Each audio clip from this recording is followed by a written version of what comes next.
Hey, welcome to the Harryman Show, episode 58.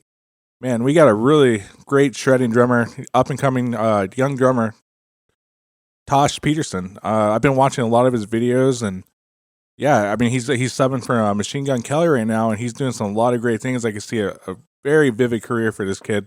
How you doing, Tosh? Pretty good, man. Thanks for having me. Yeah, and like I said, I was recommended to you by Chip Ritter there, and he was like, "You got to reach out to this kid." And Chip's an amazing drummer himself as well. Yeah, Chip's awesome. That's really cool. All right, so I know you've been playing from a young age, but what age did you start exactly at? I was around 2 years old when I started playing drums because wow. my dad's a drummer, so I just kind of always had drums around, and he would sit me down and have me play drum beats and stuff. So I've kind of been playing my whole life. Oh, nice. Now, was your dad playing in bands, or was he just kind of a hobbyist with it?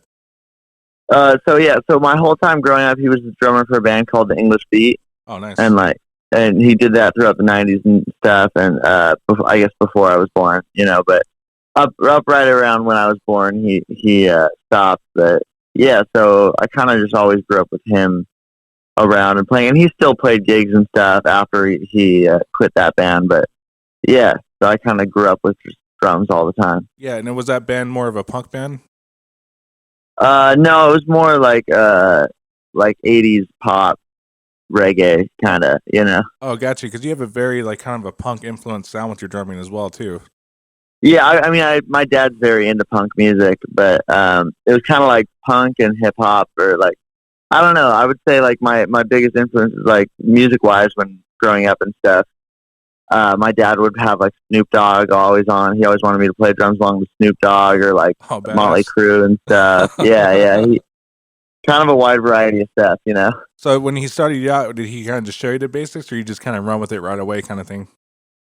He definitely showed me a lot of stuff, and I would just always try to be better than him. So he would show me stuff. He would show me something, and I would just be like, "Oh yeah, well I can do it like this. Or I can do it like this."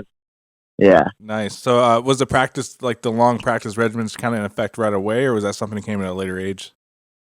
I kind of just always played as much as I can. Nice. I would say it really started going super hard around the time of 10 or 11. That's when I discovered who Thomas Bridgen was. It was I was on drums all day. Nice. A little side story. I found him on a Modern Drummer Festival DVD and back before YouTube, and that's what he blew me away as well. Yeah, dude, he's insane. I think it was 10 when I first found out about him, and then I started taking lessons with him when I was 11 or 12. Oh, really? Yeah. So I took lessons with him for 4 years. Oh, nice. And he was teaching you over in California?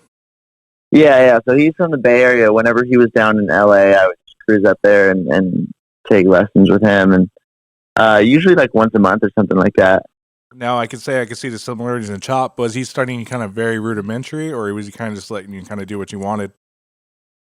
I mean, it was kind of he teaches the best way for me because I'm all over the place. Yeah. And in a good way though. Yeah, I mean, he's so I'm super scatterbrained, and he's pretty similar, and I think he can agree with that. That his teaching style, he'll be like, "Well, try this," and then I would do it, and then before I was even finished doing that, he'd be like, "Well, how about this?" Or it was just so much information, and I would film the whole lessons and stuff, so that way I could go back and watch it and relearn it all. But it was pretty gnarly. It was super fun. I love taking lessons with Thomas. I want to take another one with him, but when I was 16 or something, I think I was 15 actually, and he was like, "Man, I don't know what else to show you right now." That's not a bad thing, man. For a guy that telling you that's pretty incredible. So when I brought up chops, I mean, he's got incredible chops like yourself. Was there anything you kind of still do that you started there, just with 1 foot technique or just linear fills and all that stuff? Yeah, I mean, I have about a 2-hour warm up routine that I do every day. I just finished right before I called you. Nice. But it's about one to 2 hours, and a lot of it's stuff I took from Thomas. A lot of stuff. It's just a lot of it's. I mean, it's a warm up routine, but it's just getting the whole body going. And usually, it's the hardest thing I play throughout my It's usually one of the harder things. And then I try to practice. I try to come up with my own stuff. But I mean, I just learned so much from him. That even my own stuff that I come up with, I can just hear like the influences from his exercises that he's shown me and stuff. Nice. You know, And are you doing that with a click and you're bumping it up every time, or you just kind of stay at the same BPM? Yeah. So my warm up, it's kind of crazy. I'll show you sometime, but it's like it jumps around from different BPMs. You know, it doesn't just go up; it goes up and down, and then even slower, and then back even faster. It's a bunch of different stuff. Nice. I mean, like I said, it's about 2 hours, and it's pretty hectic, but it helps a lot, man. Like warming up has just been such a big deal to me now. Like I feel like I don't know how to play drums if I don't do it first. Yeah, and it's pretty much a ritual at that point for you. But what I want to bring it back. Do you remember the first kit that you started on, and kind of were you playing a bigger kick or a smaller kick? My first drum set, well, because I always played on my dad's drum set, and then when I was like, I think they got me like a little toy drum set when I was like 2, and it was a little PDP drum set. Nice. And it was really cool. I mean, it was like one of those little like 16-inch kicks, like little 10. It was a kid's drum set, you know. Yeah, with the flat toms on it. Yeah, and it was cool. But then I just ended up like breaking through everything within like a year. And so I started playing my dad's drum set, and then when I was 5, they got me a Gretsch little like one of those Catalina Club drum sets. Yeah, so I got one of those when I was like 5. Wow. And then I played that, and then I would just mix it with his drums up until I was like probably like 13 or 14 and got my first like professional kit, you know, from a company. Nice. So as you practiced growing up, was a click introduced to you right away, or was that something you kind of had to force on through your teenage years? I was always on the click, man. Yeah, I can definitely tell that. Oh, thanks, dude. I was like, my dad is like can't play to a click like at all.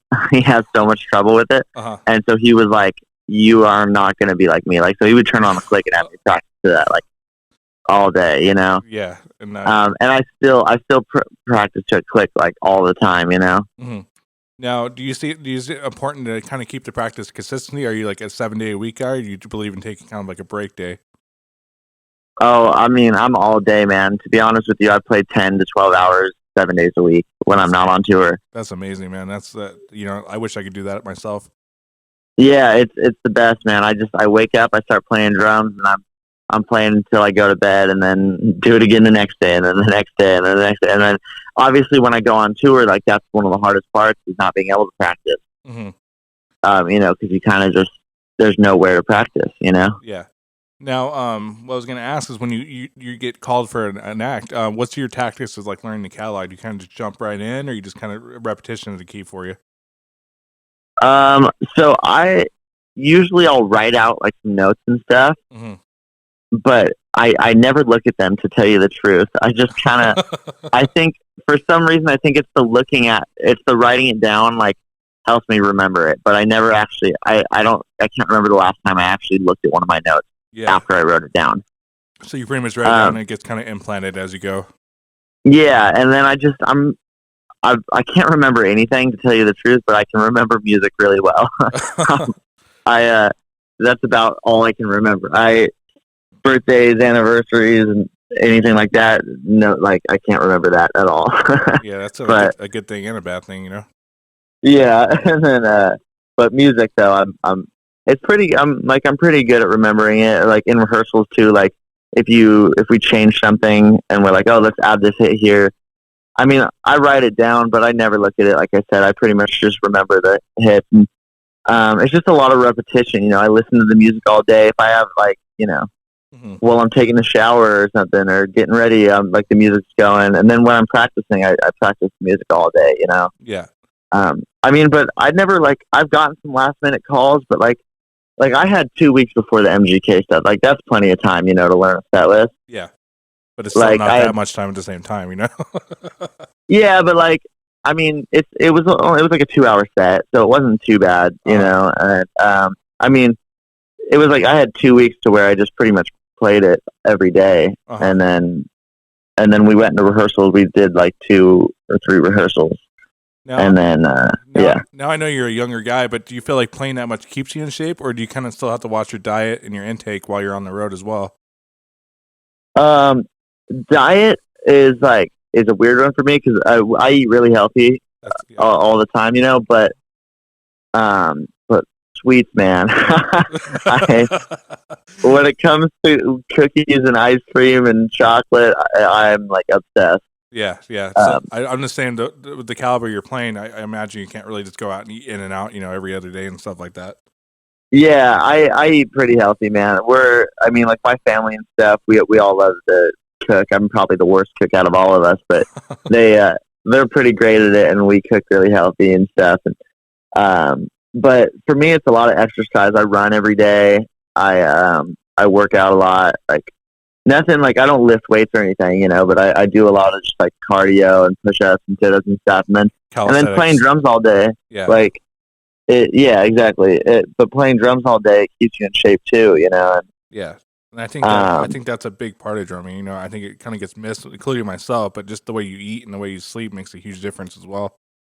Yeah, for sure. Sleep is a hard one for me because I end up I want to play drums like all night, and then I keep playing, and then I realize I have to get up early in the morning for something sometimes, and I don't know, man. It's hard. Like, and being on the road and stuff, you get like I don't like drink or anything, but I still like we'll like go hang out after the show and stuff, and then next thing you know, it's like it's pretty late and you have an early lobby call. Yeah. And sometimes we don't get on stage. The other night we played a show and we didn't get on stage until 12.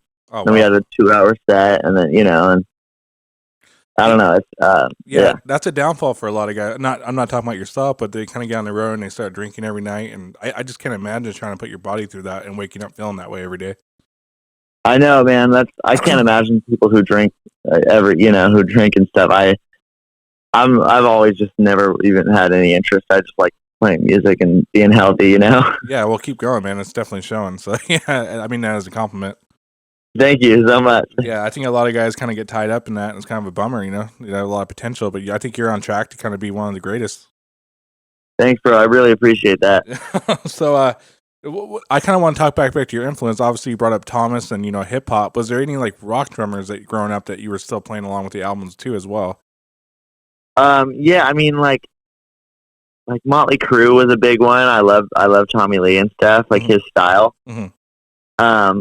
I feel like I took a lot of like the style from rock drummers, mm-hmm. and then the chops from hip hop drummers and stuff. Yeah. I don't know. I there's a lot. I love Dave Grohl. But to be honest, I wasn't as much of a rock drummer until recently. Okay. I kind of grew up more with I grew up playing everything, but the drummers that I loved were like Thomas Pridgeon, Aaron Spears, a bunch of Gordon Campbell, like a bunch of dudes like that. So was that an easy way for you to start incorporating the sample pads and stuff like that, or did that come later? That kind of came later. So I did a little bit of that stuff when I got my first gig with Nick West. That was like a little bit of like some pads and stuff, but it wasn't super technical, and I thought I knew it. And then I got into rehearsals with Carly. I played drums for Carly Hansen as well. Yeah, I was going to bring that up. Yeah, so when I got into rehearsals with her music director, he had to teach me everything about that stuff because I didn't know nearly as much as I thought I did. Yeah, it can be a little complicated. Yeah, man, I hate it, to be honest. I love it. I love the Roland electronics are awesome. They're super cool, and I love using them. But programming, I just am so and the thing is, it's so easy. I'm just so all I want to do is play drums. Yeah. But I'm like, can't you just do this for me? I like incorporating the electronics and stuff because I like when I see a show and it sounds like the record, Yeah, and it's just to be on your side. It's really not quite your job all the time to do that kind of stuff too. Yeah, exactly. Luckily, I work with some great music directors, Ian Longwell, Max Bernstein, who do a lot of the programming for me. Oh, nice. So, and they can help me out. So, when you integrate, are you running your own samples or kind of just running the Roland stock ones? We put the samples from the record. Oh, nice, perfect. Yeah. So whatever they use, we just put on there, and we get the sounds from production, like from the producers and stuff. And, like with the Ashton Irwin thing, we were putting sounds, and then we just realized we were like, let's just do it all live. So we actually didn't use any electronics on that. Oh, nice. But yeah, for a lot of the stuff, I use it, and I just use whatever sounds are on there. With MGK, they don't use there's pretty much two sounds for the whole show. It's the same clap sound and the same 808 snare sound, and that's about it. Oh, that's not too bad. Yeah, exactly. But Carly has a different patch for each song. Oh wow. Yeah. Yeah. A lot of sounds move back and forth and stuff. It's crazy. So before we get into MGK stuff, how many acts are you currently playing with and kind of keeping yourself busy with?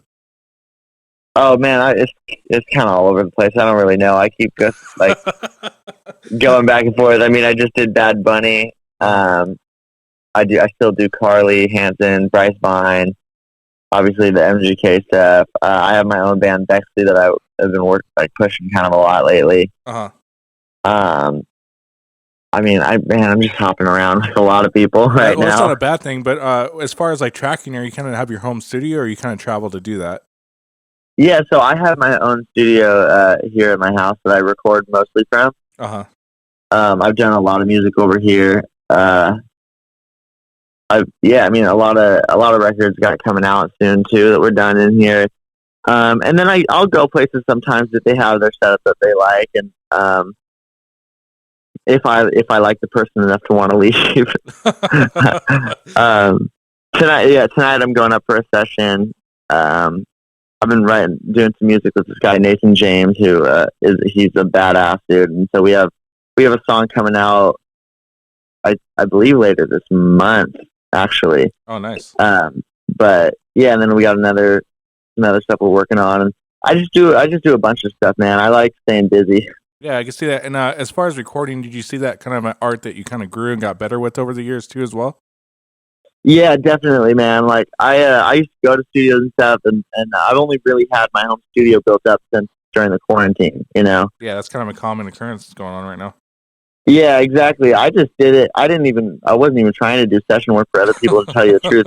I just did it because I was like, hey, I'm bored. Let me try to learn how to record, and I can edit my videos together. That's kind of what I was planning on doing, was making my drum videos. Yeah. Like with that, and then I got some really cool people. This guy Sean and this guy Tony from they're awesome, and they mix my drum videos for me. Nice. And then and some other people too. One of my good friends, Steve, who's in my band, he mixes for me as well. And I just that was kind of the goal, was just to make drum videos like that. And then people started hitting me up, and they were like, hey, can you record for me? I know it's scary, with coronavirus, you can go to the studio. I was like, well, I have all this stuff to record here, so I can just do it, I guess. And then I started just doing it regularly. I never really even formally posted about it or anything. I just kind of would get hit up for sessions, and then people would tell people oh, hey, I had Tosh do this, and he can fully do it from home, and it's no problem and stuff. Yeah. Yeah. Well, yeah, your talent definitely will spread the word of mouth there. Thank you. Yeah. What software did you kind of start with, and you're using now though to get into that stuff? Dude, I'm still on GarageBand. Really? It doesn't sound like it. It sounds more like a Logic or Pro Tools. No, dude, I use GarageBand. It all does the same thing. Yeah. To tell you the truth, man. It does. And I'm not editing or anything like that. I just record the raw sounds. I don't mix or anything. I just record raw sounds, send it out. Then they put it in whatever system they're using, Logic, Pro Tools, any of that stuff. Oh, nice. So I just, for myself though, I just use GarageBand, and everything does the same thing. It's about the mics that you're using, the mics and the board and stuff, and the drums, and the actual software all does the same thing. Yeah, you're pretty much right. But yeah, the room is a big deal with it too, though, as well. Yeah, I know. My room's it's really good because it's tight. It doesn't have any weird echoes. You don't get as much room sound in here because it is a small padded room.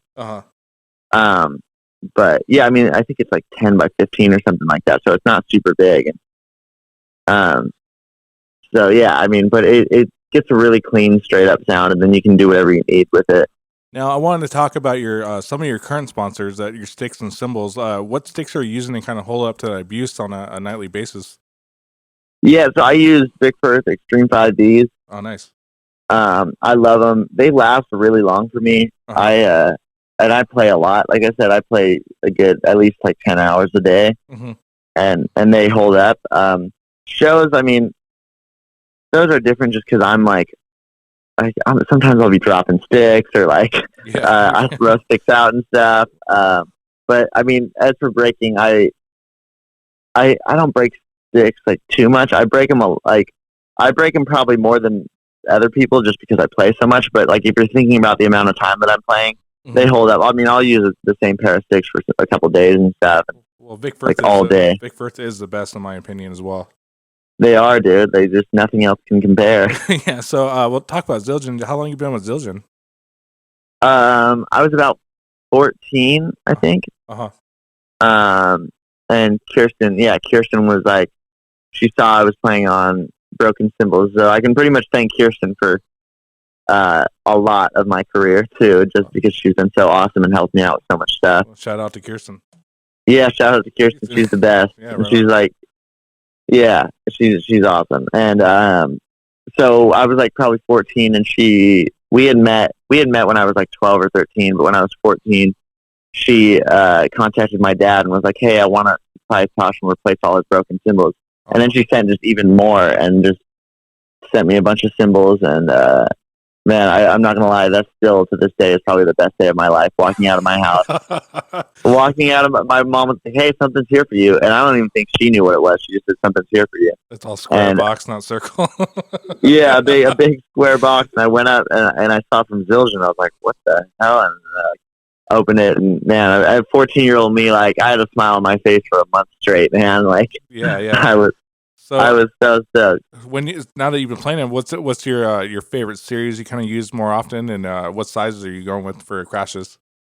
Yeah, so I love just big clean cymbals. I'm not much in like I love the effect cymbals, but I don't use them that much. Hmm. I would say like A customs just are always like pull through, Yeah, you know. they're pretty much universal, like best, and in their lines. Yeah, exactly. They just work so awesome, and with everything that do, you know. I like bigger crashes. Like I would love to play 20s, but usually on the road I play 18s and 19s Hmm. with Carly at least. But with Kells with the MGK stuff, I use a good like usually I use 19s, but yeah, I think I like 19-inch crashes the best. I think those are probably the best sounding ones. Yeah, you can I ride on have them too as well. I have a 20-inch the K Sweet, and I think that's one of the best sounding crashes I've ever heard. You Nice, know, nice. That's what I use uh, myself. yeah. And then at home I use 15-inch hi hats, and I love that to record. Hmm. But on tour, 14-inch A customs just cut through so well, Yeah, yeah, and I love that. And then rides, I like something that I can crash on because I'm very rarely like actually riding.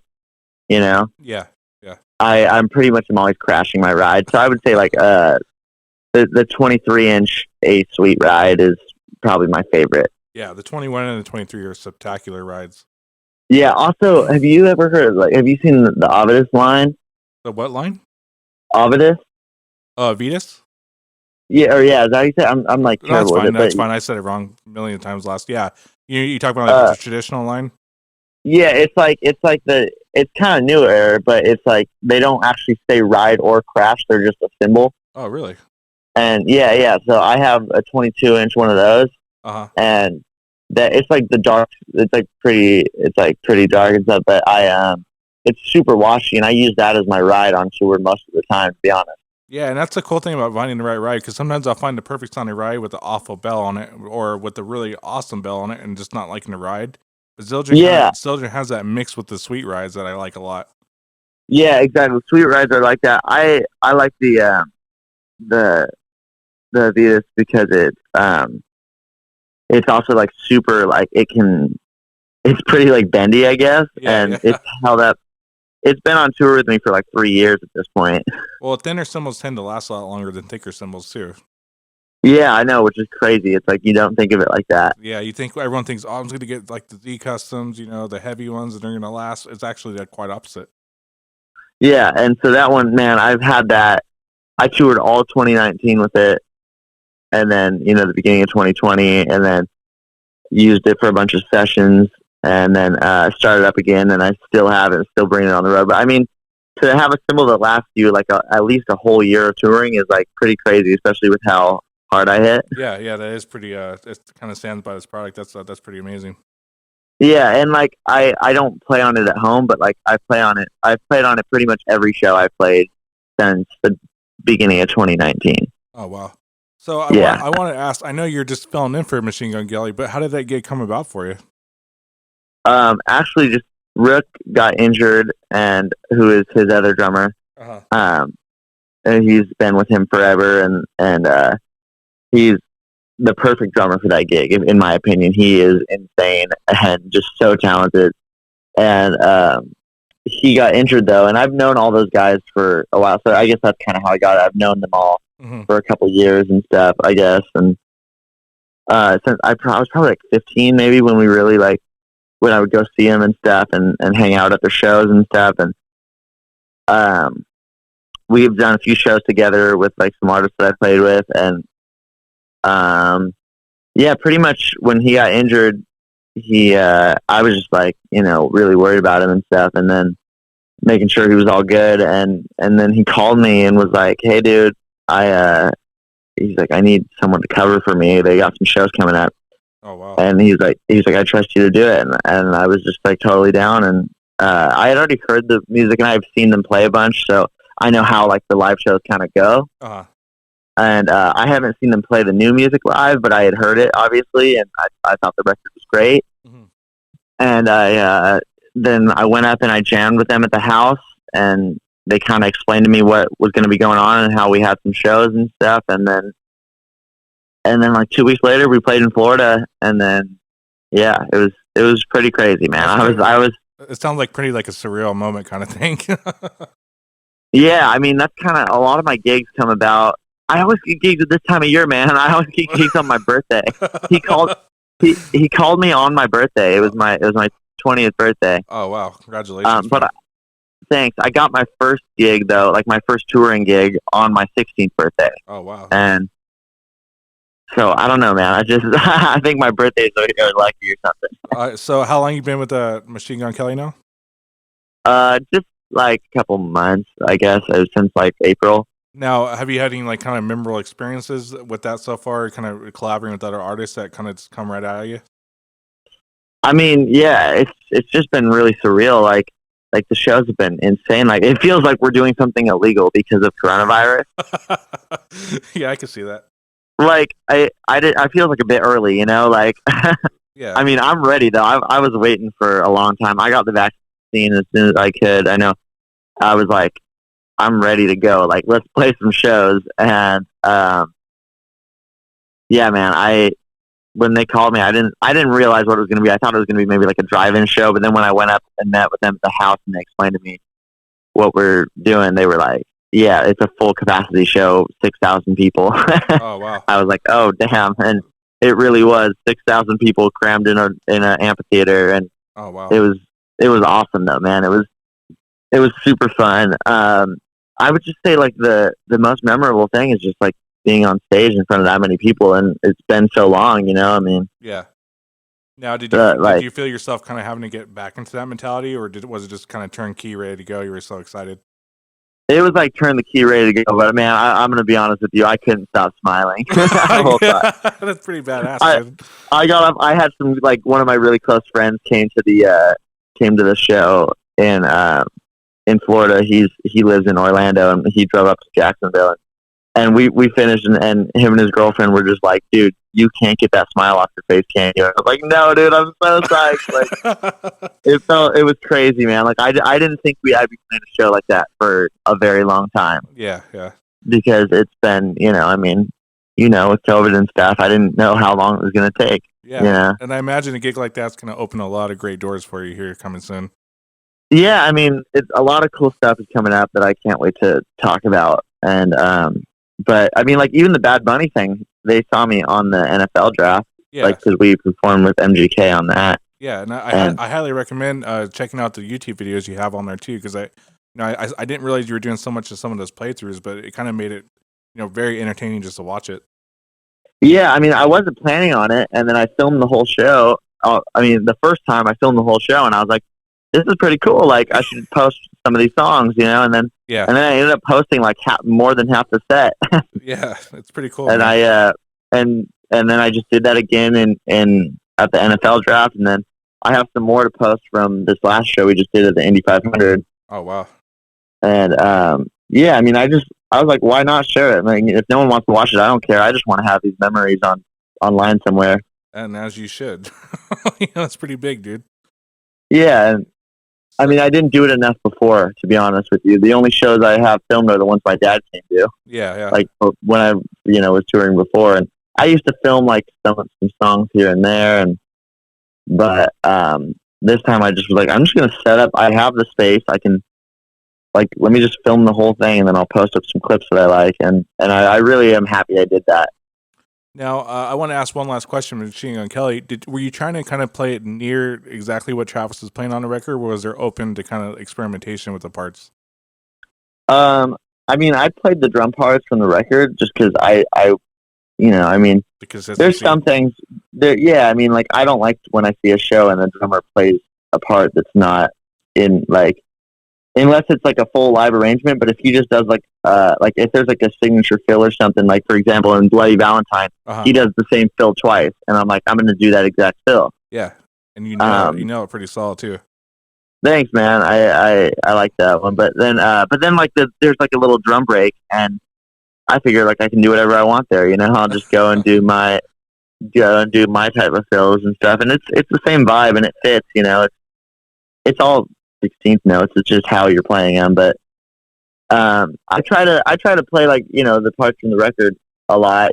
But as for like fills and stuff, they're pretty cool. I mean, every artist I've played with has been really cool about just kind of letting me do whatever fills I want. Yeah. I'm used like it's funny because usually I hold back a bit more than I do with MGK because I mean I don't ever hold back on how I perform, I guess. But like with the fills and stuff, I don't want to overplay, but they love it. I mean, they're like, we love when Rook like is doing a bunch of fills and stuff, and they think it's awesome. So yeah, I get to kind of fill through a lot of stuff. That is an opportunity to be very bombastic, if that's the right word, because that is a kind of a larger than life kind of type show too. So yeah, that would be the perfect opportunity to kind of open up like that. Yeah, exactly. So that's kind of how we do it, and yeah, I mean, I guess that's just so yeah. To answer your question, I try to play the record pretty spot on. And then I just kind of add my own fills and stuff and my own flair, I guess, of like how I do things. Yeah. So before I let you go, I know you have a busy afternoon there. So what would be the best place to check out like your channels or recent catalog? What would be the best way to kind of dive into your stuff? Yeah. So I would say my Instagram. I post a lot, and that's Tosh_the drummer. All my social media is Tosh_the drummer. Okay. So like Instagram, Twitter, TikTok, Snapchat. I mean, it's all just Tosh_the drummer. But my TikTok, I've been putting a bunch of videos up too. I actually have been putting some more kind of behind the scenes stuff on there. Oh, nice. There's a video that that blew up, and it's just my pack like going out. I knocked the batteries out of my pack, and I didn't realize what happened. And so it's just me freaking out, like, what the hell is happening on stage in front of however many people with MGK the other day, and the sound guy running out and saving the day. Like our monitor guy Brian ran out and saved the day. And you want to talk about panic? That would suck, man. Yeah, dude. Especially because it's like you lose the click and everyone's on the click except you. It's like driving a limo, but you can't hear anybody in the back, pretty much. Oh, dude, I couldn't imagine. Yeah, I couldn't. Dude, the craziest thing, it was a song that, like, I'm like, what are the chances of this happening? It happened in a song that doesn't actually have drums in it. Oh, really? It has hits, and that's it. Like, but the drums are in the track, and then there's just big cymbal hits and big fills throughout it, like, once in a while. Well, you don't want to hit an 808 in the middle of nowhere, and everyone's like, what the heck? Yeah, exactly. So it's a full track. It's called El Diablo, and he's rapping the whole time, and then there's just fills into hits and stuff, like into every chorus and verse and stuff like that. So well, I'm happy you pulled through that. That just sucks. That's like, that can kind of crash everything, but yeah, that's awesome, dude. Yeah, I've actually had that happen multiple times. I think I'm just a bit too crazy with my packs for some reason, but Yeah, you probably just have to start duct taping it down or something. Dude, I was like, the thing is, they're inside. They just come loose sometimes. Yeah. And they just come just loose enough for it to shut off, and it freaks me out. And it's happened. It happened on a gig with Bryce Vine, the first night of our Canadian tour. We did it like 2 years ago. I'm the last song, and I'm going into this drum solo, and all of a sudden it shuts off. And I look over and I'm freaking out, and I'm like, my pack shut off, and our DJ just starts clapping his hands. And I was like, hold it down for me, man. I was like, that's the worst. It's like, do you think that people think you're pointing and waving at him, but you're just No, he was clapping to keep me in time. Oh, gotcha. That's he was clapping for the click. Oh, wow. And I was like, thank God. And it was the craziest thing ever, man. I'm like watching his hands as I'm doing a solo. People are probably like, "What's wrong with this dude?" Like, yeah, there's a lot of stuff behind the scenes that people don't really realize is going on. It's all like a machine that has to be well oiled all the time. Yeah. So, anyways, that's my TikTok. I post a lot of that type of stuff, and I post drum videos on there as well. And then on YouTube, it's just Tosh Peterson, and you can find videos of me anywhere, drum cams of the MGK shows or some older shows, but. I'm going to be posting more now just that I realized I should do that. And I think so too. Yeah. So with every artist I play with, you'll see some more stuff of that coming. And so it's all just everywhere. But yeah. Well, Tosh, it's been really cool to have you on. I'd love to do it sometime when you have a little bit more free time and see what's up. But yeah, dude, I think you have great things in front of you, and you're an amazing drummer. Thank you, bro. Yeah, I mean, anytime, I'd love to come back and we can catch up, and this is awesome, man. I really appreciate you having me. All right, we'll talk to you soon here, Tosh. Sounds good, brother.